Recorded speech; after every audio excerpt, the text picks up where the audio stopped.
Bonjour à tous. Alors aujourd'hui, ce sera une vidéo un petit peu spéciale. J'espère que vous allez tous bien. Depuis ma dernière vidéo, je voudrais aborder aujourd'hui avec vous, comme vous l'aurez compris, le fameux traitement. Qu'est-ce qui se passe pendant ce traitement? Alors bien évidemment, il vaut mieux le planning plutôt que ma tête, vous l'aurez bien compris.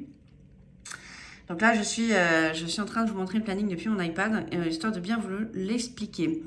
Alors, vous l'aurez compris, donc tout en haut, vous avez marqué début mini-drill. Évidemment, il filme mon doigt. Début mini-drill au deuxième jour des règles du mois de mars. Donc moi, vous l'avez entendu dans mes dernières vidéos, j'avais décidé de faire mon traitement pour le mois d'avril.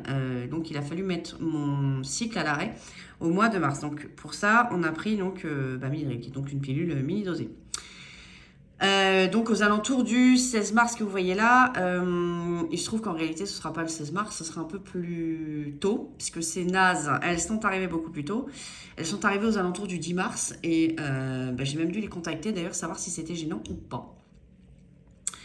Ensuite, le 28 mars, donc j'ai eu une échographie sous pilule, donc bien pour bien s'assurer que mon cycle était bien à l'arrêt et que tout se passait bien dans le meilleur des mondes.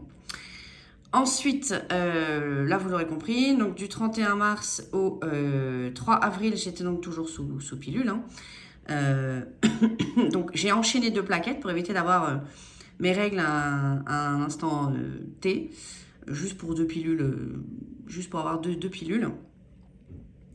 Et donc le 4 avril, j'ai stoppé la pilule. Comme prévu, c'est-à-dire que le lundi 4 avril, c'est un lundi sans rien, c'est ce que j'appelle un lundi blanc, voilà, le cas de le dire.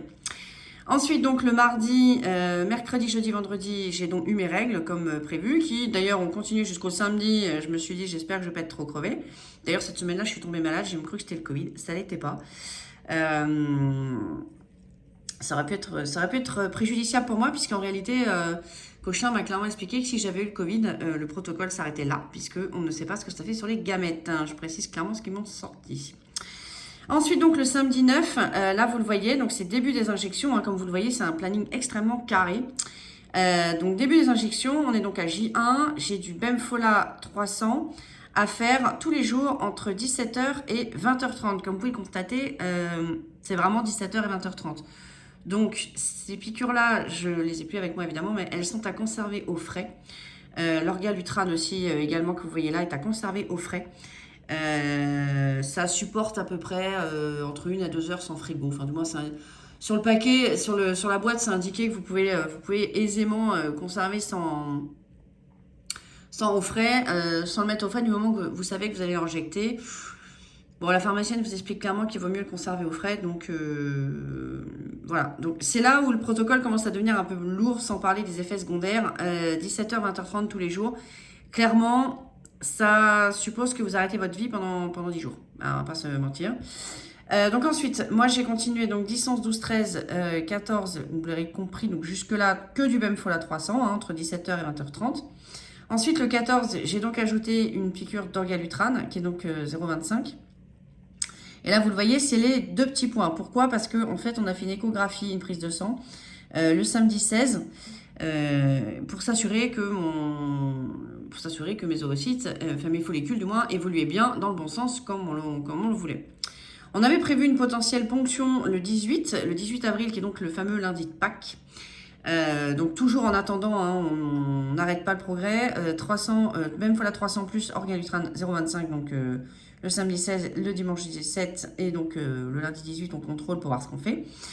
Il s'est trouvé que mes follicules étaient trop petits, donc la sage-femme voulait des follicules à 1,8, les miens étaient à 1,6. Et j'apprendrai à ce moment-là que les follicules évoluent de 0,1 mm par jour. Donc autant vous dire que c'était trop tôt. Donc pour éviter d'avoir des ovules qui n'étaient pas matures, elle a souhaité prolonger le traitement. Donc on a prolongé Orgalutrane et Bemfola le lundi 18. Et on a fait ensuite, donc là c'est pas indiqué sur le planning, vous l'aurez compris, mais c'est indiqué en dessous. C'est donc l'étape 2, 3 et 4, pardon. Le mardi 11... Non, pardon, le mardi 19 mai à J11, j'ai donc déclenché l'ovulation. Donc ça aussi, c'est contrôlé. J'ai déclenché donc l'ovulation, soit 36 heures avant la ponction qui s'est donc déroulée le jeudi. Donc quand je vous dis que je suis allée au bout du planning, je suis vraiment allée au bout du planning. Vraiment, je ne pouvais pas faire mieux. Donc le mardi soir, j'ai déclenché l'ovulation avec le décapeptile 0,2 en sous-cutané à 21h. Alors, très important, 21h, il ne faut absolument pas dépasser l'heure, puisqu'en réalité, on vous expliquera que quand vous ovulez entre 34 et 37 heures à la suite de décapeptile 0,2, qui lui aussi est à conserver au frais, concrètement, c'est pas 22h, c'est pas 20h30, voilà, enfin c'est vraiment 21h à respecter, quoi. Donc voilà, le mardi matin, enfin le lundi d'ailleurs, j'ai appris que mon ovaire était déplacé derrière l'utérus, donc je n'ai pas eu le choix. Il a absolument fallu faire le mardi matin un rendez-vous avec un anesthésiste pour parler de l'anesthésie générale. Je ne l'ai pas très bien pris, je vous le cache pas. Ça m'a fait assez flipper parce que là où vous avez prévu clairement tout ce qui était anesthésie locale, finalement vous apprenez que ça va pas être possible. Je pense que je suis pas la seule non plus dans ce cas-là, donc c'est aussi bien d'en parler, c'est aussi bien d'y faire très attention. Donc voilà, le décapeptile c'est assez spécial puisque vous avez 2 poudres à mélanger sur une eau. Et on est dans une vraie seringue. Là où le Bemfola et l'orgalutrane sont des stylos, comme les diabétiques, le décapeptile, c'est pas du tout le cas. C'est une vraie seringue à mélanger, avec des mélanges à faire.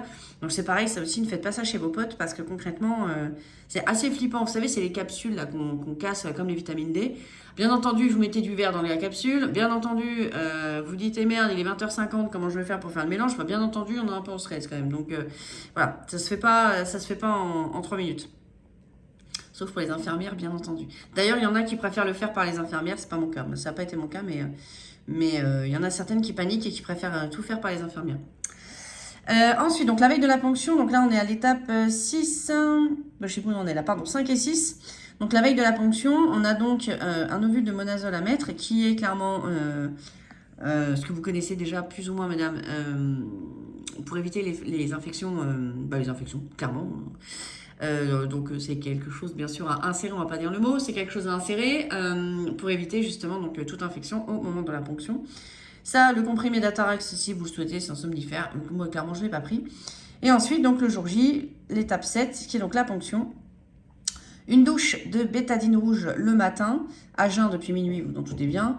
Alors, si vous êtes en anesthésie locale, vous avez droit au café le matin. Bien évidemment, moi, du coup, j'ai pas eu le droit, hein, on parle pas. Et ensuite, vous vous présentez donc à l'accueil hospitalisation à 7h du matin. Alors, Cochin n'aime pas les retards, je vous le cache pas, encore une fois, je vous le redis. C'est-à-dire que 7h, c'est 7h. Donc, voilà. Et à partir de là, on a donc été pris en charge avec un personnel soignant extrêmement bienveillant à qui j'ai pas arrêté de les remercier toute la journée. Vous êtes hospitalisé une demi-journée. Donc concrètement, voilà, moi j'étais la première à passer, donc on vous habille avec une charlotte en papier, enfin bref, vous êtes complètement habillé pour le bloc opératoire, vous avez déjà pris votre douche bétadine, ça on vous le précisera bien, on vous le fera bien préciser partout, on vous demandera votre nom, votre prénom 150 fois, histoire d'être sûr que c'est bien le bon dossier. Vous descendez donc au bloc opératoire, là on vous repose plein de questions, pourquoi vous venez, bon bref, si vous êtes rassuré ou pas, et à la suite de ça... donc vous rentrez au bloc opératoire avec tout ce qui s'ensuit. On vous prépare pour une anesthésie générale, le masque à oxygène, un personnel soignant encore une fois très très bienveillant. Et vous ressortez du bloc opératoire une demi-heure plus tard. Vous resterez Vous resterez donc en salle de réveil, pardon, en fonction de votre réveil. Alors ça peut aller jusqu'à 1 heure. Ça dépendra toujours pareil de votre anesthésie et de la façon dont vous remettez de votre anesthésie. Ensuite, vous remontez dans votre chambre. Là, on vous apporte votre petit déjeuner, ce qui est normal puisque vous étiez à jeun jusque-là, hein, donc tout va bien. Dans l'idée, on va pas se mentir, dans l'idée, c'est que vous fassiez pipi pour évacuer l'anesthésie. Donc, on va faire en sorte de bien vous faire boire, clairement. Donc voilà, ensuite vous allez donc aux toilettes, hein, tout va bien. On va vérifier tout ça et puis à la suite de ça, vous verrez le médecin qui vous expliquera un petit peu qu'est-ce qui a été fait, comment s'est passée l'opération et qu'est-ce qu'on a ponctionné chez vous.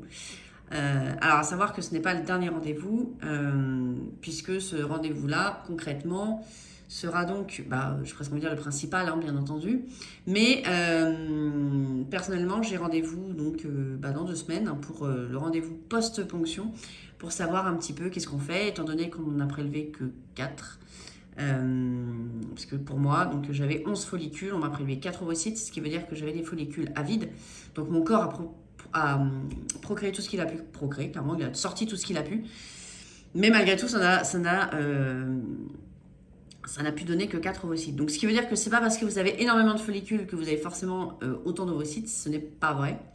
D'ailleurs, il y a beaucoup de filles sur des groupes Facebook qui vous le diront. Et concrètement, voilà, donc ce rendez-vous post-ponction, qui va donc venir dans 2 semaines, va terminer plus ou moins ce protocole-là, ne serait-ce que pour décider si on fait un deuxième protocole complet, ce qui, je pense, sera le cas ou pas. Voilà. Et puis donc, je vous raconterai tout ça le 20 mai, qui est donc dans 15 jours. Où clairement, je vous dirai un petit peu comment ça s'est passé. Voilà. Bah écoutez, n'hésitez pas, si vous avez des questions, vous pouvez toujours commenter sans aucun problème. Quel que soit le réseau social, mais vu le temps de la vidéo, il est fort probable que ce soit un peu long pour certains réseaux. Je vous fais des bisous!